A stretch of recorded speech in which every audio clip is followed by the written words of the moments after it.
An industrial conveyor belt is a massive, continuous river of mechanical, electrical, and gravitational energy. When active, it consumes thousands of volts and moves tons of material at high speeds. During normal operations, facilities rely on machine guards to keep workers safely separated from that energy. Maintenance, however, requires a technician to bypass those external guards and physically step inside the machine's footprint. The U.S. Department of Labor consistently lists the failure to control this energy as one of the 10 most frequent OSHA citations.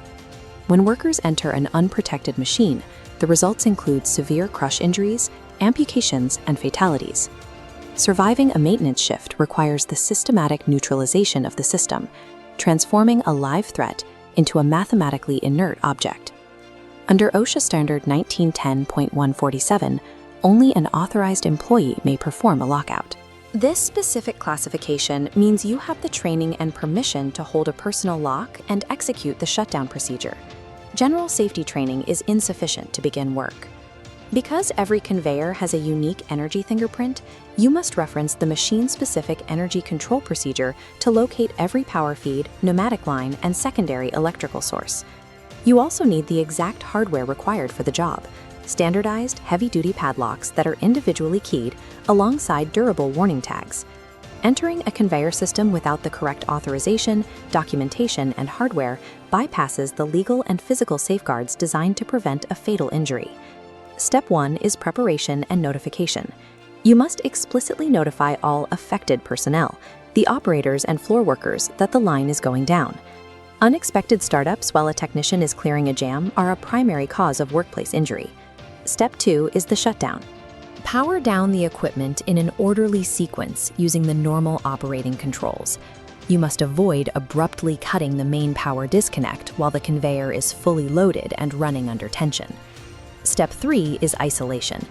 By pulling the main disconnect switch, you are physically severing the primary electrical connection to the machine.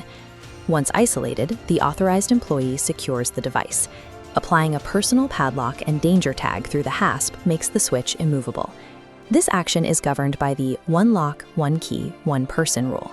Sharing keys or relying on master hardware defeats the fundamental safety of the system.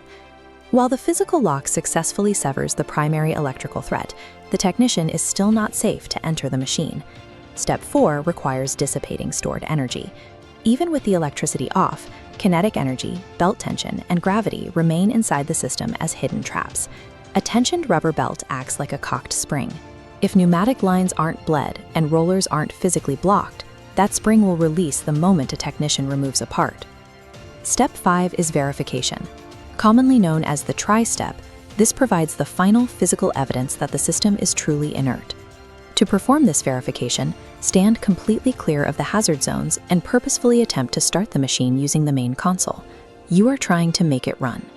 Skipping this physical check leaves you with lock and hope rather than a verified safety procedure. Without a confirmed try, a bypassed wire or secondary power feed remains a hidden threat.